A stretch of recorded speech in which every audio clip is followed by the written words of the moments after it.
So let's talk about what is next for the Boston Celtics. I'm still not happy with them trading Jaylen Brown because, in my mind, you could have ran it back for another year and figured out how to win around Tatum and Brown. I get the front office's reasons for moving off him because of the financial constraints you will have paying two max players in this CBA. It sucks, I get it, but the other side of this is we need more flexibility. Now, going forward, it's very important for Brad Stevens and front office to earn the trust of the fan base because Tatum right now is 28 years old, going to be 29 years old, and Peyton Pritchard is 28 years old. Derek White just turned, I believe, 32 years old recently. These guys are in win now mode. So you have a combination of these older vets. Combine that with a Hugo Gonzalez, Ron Harper Jr., Baylor Scheiman, Jordan Walsh. There's only so much patience that Tatum is going to have for this roster to be a championship contender because he's used to being in Eastern Conference Finals. He's used to being in the NBA Finals.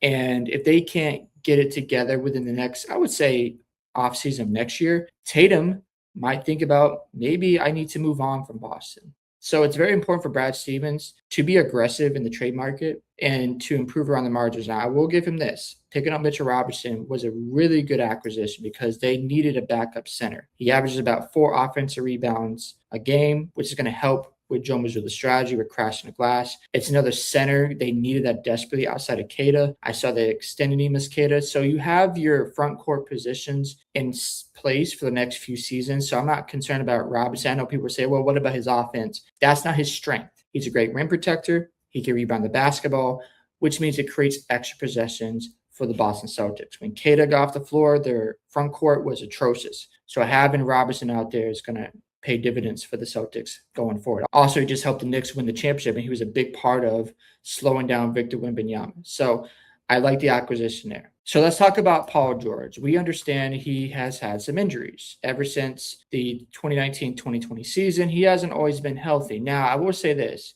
The 2021 season, he played 54 games. That was a shortened season where they had 72 games. The year after that, he didn't play a lot, 31 games. After that, he played 56 games when they had an 82-game season and 74 games in an 82-game season. So he has shown some signs of health. And you have to hope that the medical team in Boston, which is really good, can keep him on the court for at least 55 to 60 games. I think if he can play that much, that's a huge W for the Celtics. He's also a great catch and shoot three-point shooter. He shot almost 40% from three last year. He also did a great job locking down the Jays when they made that 3-1 comeback against Boston. And he's a better playmaker. And you can argue he is probably a better defender than Jaylen Brown. Now, with all that being said, he's also 36 years old, and he'll be 37 after next season. So there's definitely some concerns with the production of Paul George. Will he keep it up in the regular season? Will he stay healthy? That's a very fair question to have. And on top of that, he's not the same shot creator he used to be. No knock on Paul George. That's where he's at in the stage of his career. So you're putting more pressure on guys like Jason Tatum, on guys like Peyton Pritchard. And one of the reports that came out was from, I believe, Yahoo. They were talking about how Peyton Pritchard could become like a Jalen Brunson archetype. Not to say he's going to be on that same tier. I'm not suggesting that. But Boston's hopes is that Pritchard can fill in that second option from Jaylen Brown's production. Here's the problem, though. Peyton Pritchard has been coming off the bench for a very long time. Secondly, he is not a great point of attack defender. Well, what about Derek White, you say? Well, Derek White is better as a help defender. So if your first line defense can't stay in front of the basketball, that's going to put more pressure on Keita,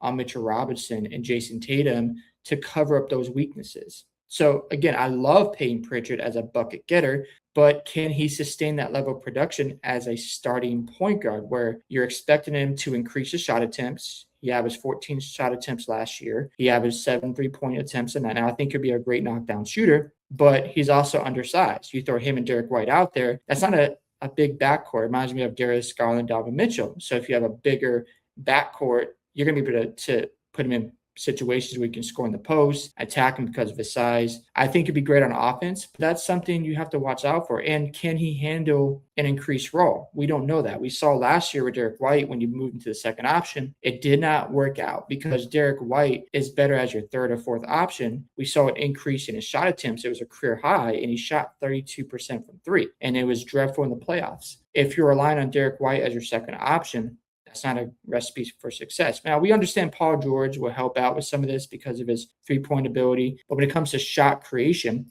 they're going to rely on Pritchard. They're going to rely on Jason Tatum to get downhill, to create shots for teammates. Now, Tatum is going to have a higher usage. People have argued Tatum needs the ball more in his hands. And we're about to find out how Tatum is going to adjust. I'm very excited for Tatum because if he can come out and shoot 37% from three and trim the fat of his three-point attempts down to 7 a night and increase his free throw attempts to about 8 or 9 a night, that's a huge W for Boston. I think if you want to have success, I understand we have Missoula ball, but Brad Stevens has already come out and said, look, we got to put more pressure on the rim. That's going to be important for Boston going forward, is finding guys who can get downhill. So you have your Pritchard, you have your Jason Tatum. Now we'll see how Baylor Scheinman develops, Ron Harper Jr., which leads me to my next question. What is the ceiling on Hugo Gonzalez? Because part of the reports that came out on why they didn't acquire Giannis was they didn't want to put Baylor Scheinman and Hugo Gonzalez on the trade block. And Brad Stevens loves Hugo Gonzalez. And if they're relying on Hugo or Jordan Walsh to be that point of attack defender, then we need to see a leap from both those guys, or at least one of them, because if Hugo next year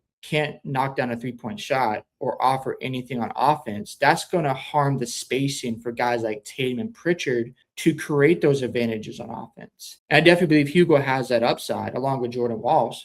But if they can't contribute on the offensive side of the ball, that's going to create some problems for Boston spacing and their depth. So they've got a log jam of small forwards. Also, I don't want to forget about Ron Harper Jr. He's got potential. He shot 35% from three on almost three attempts a night. Hugo Gonzalez almost at 2 or 3-point attempts a night, 36%. So you have to figure, okay, who can we trust between these small forwards? Shyman looks more promising with his offense, so they might lean on Baylor as a starter. However, he's not a great point of attack defender. That's going to be one of Boston's weaknesses, is a point of attack defense at the guard position, along with shot creation, because we know Tatum can get downhill, Pritchard can get downhill, but he's undersized. So we shall see how that all plays out. I am very curious to see what Brad Stevens does next, because I'm going to say it again. I didn't like the trade because, remember, when you're in a specific timeline, you want to make sure that it fits your roster. So, for instance, when the Hornets traded LaMelo Ball, I didn't like the move. However, they still have a young core of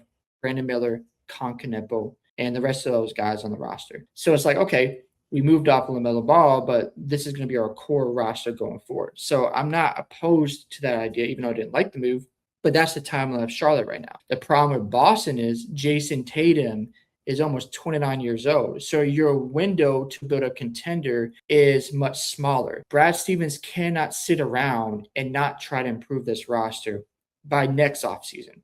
I always thought when they moved off Kristaps, Al Horford, Luke Cornett, and Drew Holiday, it could take 2 entire off seasons to get this roster back into championship contender status. So I'm going to give them some grace, even though I did not agree with the trade, because you didn't get much back. You could have waited maybe a little bit longer.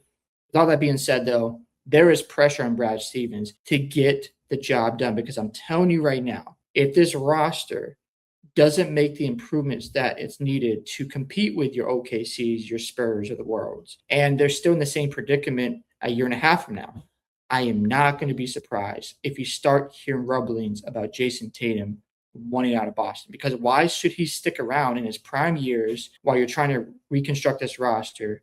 And if you can't get the job done, it's wasting his career. So that's what I'm going to say about that. Hope you guys enjoyed this video today. I'd love to hear thoughts about what is next for Boston. What do you want to see from Brad Stevens? Did you agree with the trade or disagree with the trade? Don't forget to like and subscribe to the channel, and I'll catch you on the next one.